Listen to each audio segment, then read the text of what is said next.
Hi everyone. Today I want to talk to you about procrastination. Yes, that thing that we all do to delay or put off doing something that we know we probably should be doing. The problem is we're not really honest with ourselves about the price of procrastination. Procrastination has a couple prices that can be very high. First, other people stop believing in me. They don't really believe that I'm going to do what I said I was going to do when I said I was going to do it. And that's absolutely crucial when you're on a team, or in fact, if you're leading a team, if your team stops believing that you're going to do what you said you were going to do. I think the most important price that we kid ourselves is not there, is our own belief in ourselves. It actually erodes our self-esteem. When we give our word or we want to do something and we tell ourselves we're going to do it and we don't, we start to erode our own self-confidence, our sense of self-confidence. And that then leads to I stop committing to larger things long term because my own belief in myself has just gone so low that I don't believe I can do things that are at one time would be really easy to do. Let's face it, the truth about procrastination is that it's a decrease in your happiness, your wealth, and your health. It's a trifecta for misery, and yet we continue to do it. So let's have a look. Well, first we need to understand procrastination. Procrastination is actually motivation, but it's not just motivation. You see, people who procrastinate are not lazy. They're not lazy at all. They have the same intentions that everyone else has. Motivation, though, becomes three different things when we're talking about procrastination. First is called expectancy. And that is, what is my power of the belief of the positive? Positive thinking, powerful positive thinking. Do I really believe that I can do what it is that I say I'm going to do? Or this is also where fear of failure can start to get in the way. So number one about procrastination is my expectancy, the power that I actually believe I'm going to get this done, that I can actually do it.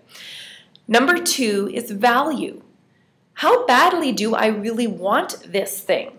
Now in business, I might not want it as much as my organization would really want it, so sometimes I need to work on that gap. But the value is my desire. Do I really want to do this? And number three with procrastination is the immediacy.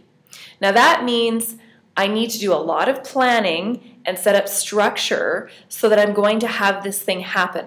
Because immediacy is where that limbic, primitive, emotional, infantile part of the brain comes in, and it wants what it wants right now, and it does not believe in the power of delay.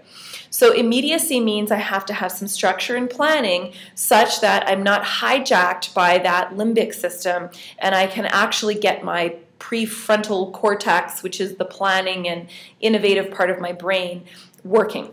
So three parts to procrastination. What can I do about that?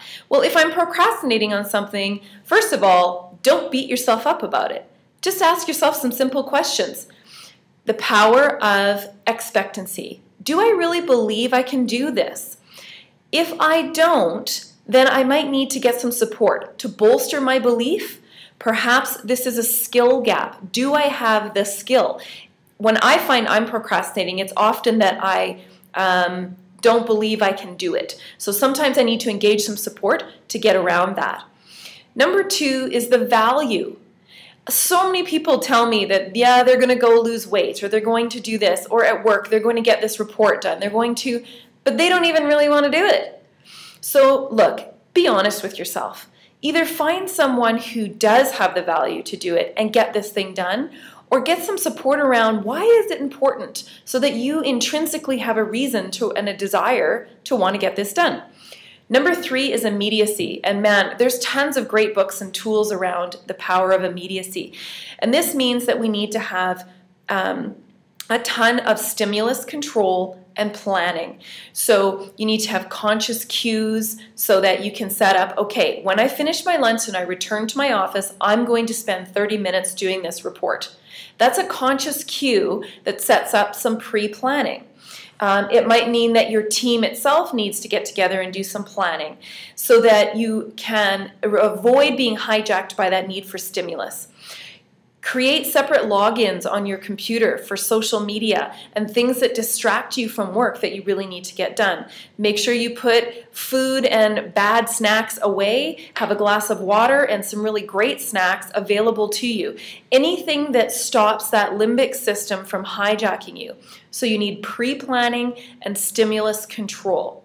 Those are the three things that are going to help you to get around procrastination and get done what you need to get done when you said you would do it. Great payoff. You're going to be 8 times more likely to handle what needs to get done. If you look at these 3 things, you increase your self-confidence, you increase your belief that you actually can, and everybody else starts to believe in you a lot more too. I think that's worth it, don't you? A big thank you to Dr. Piers Steel at the Haskayne School of Business at the University of Calgary for his fascinating information and study about procrastination, and his book called The Procrastination Equation. I highly recommend it. Great read, much better understanding.